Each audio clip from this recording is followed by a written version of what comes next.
नमस्कार, मैं हूं राम विश्वकर्मा। आप देख रहे हैं NBT online. Allahabad high court के जस्टिस शेखर यादव को लेकर सुप्रीम कोर्ट के पूर्व चीफ जस्टिस डीवाई चंद्रचूड़ की ओर से एक ऐसा बड़ा बयान आया है जिसे सुनेंगे तो आप भी चौंक जाएंगे। पूर्व सीजेआई चंद्रचूड़ ने कहा कि वे जस्टिस शेखर यादव को इलाहाबाद हाई कोर्ट का जस्टिस नियुक्त करने के खिलाफ थे, लेकिन कॉलेजियम के एक मत होने के कारण उन्हें जस्टिस नियुक्त करना पड़ा।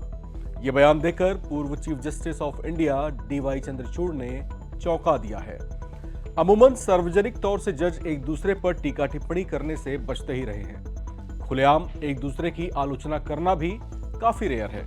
फिर ऐसा क्या हुआ जो पूर्व सीजेआई ने इलाहाबाद हाई कोर्ट के जस्टिस शेखर यादव को लेकर वो बातें सार्वजनिक कर दी जिस पर चर्चाएं बढ़ गई हैं?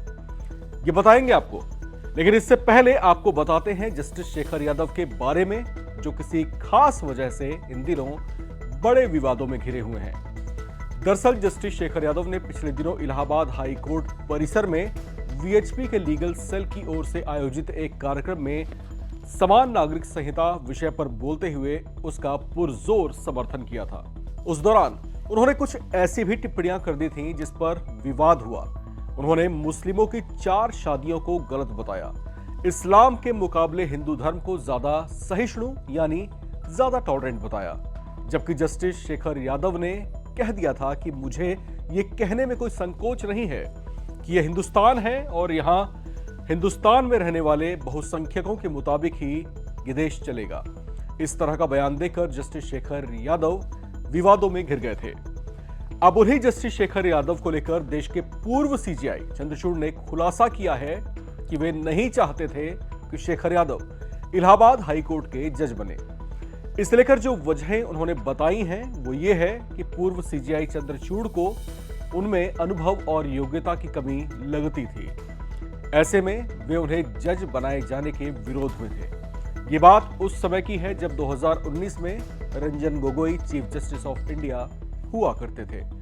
12 फरवरी 2019 को उनकी अगुवाई वाले कॉलेजियम ने जस्टिस चंद्रचूड़ की आपत्तियों को दरकिनार करके शेखर यादव को जज बनाए जाने की सिफारिश को मंजूर कर दिया था। 12 दिसंबर 2019 को यादव इलाहाबाद हाई कोर्ट के एडिशनल जज नियुक्त किए गए। बाद में 26 मार्च 2021 को वे स्थायी जज के तौर पर नियुक्त कर दिए गए थे। खास बात यह है कि जिन 33 वकीलों के नाम पर जस्टिस चंद्रचूड़ से सलाह मांगी गई थी, उनमें से सिर्फ 6 नामों का ही उन्होंने समर्थन किया था। 22 नामों के लिए जस्टिस चंद्रचूड़ ने अपने नोट में लिखा था कि वे इलाहाबाद हाई कोर्ट का जज नियुक्त किए जाने के लायक नहीं है। जस्टिस चंद्रचूड़ ने अपने नोट में लिखा था कि कैंडिडेट एक असिस्टेंट गवर्नमेंट एडवोकेट है। वे भले ही 54 साल के हैं, लेकिन उनके पास काम का पर्याप्त अनुभव नहीं है। वे एक औसत वकील हैं। जबकि जस्टिस शेखर यादव को लेकर उन्होंने लिखा था कि वे राष्ट्रीय स्वयंसेवक संघ के एक सक्रिय सदस्य हैं और एक राज्यसभा सदस्य के करीबी भी हैं। ऐसे में उन्हें जज के तौर पर नियुक्त नहीं किया जाना चाहिए।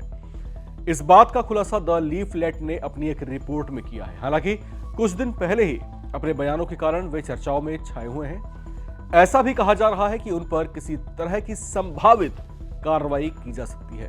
हालांकि कार्रवाई क्या होगी, इस पर फिलहाल संशय बरकरार है। इस खबर में फिलहाल इतना ही।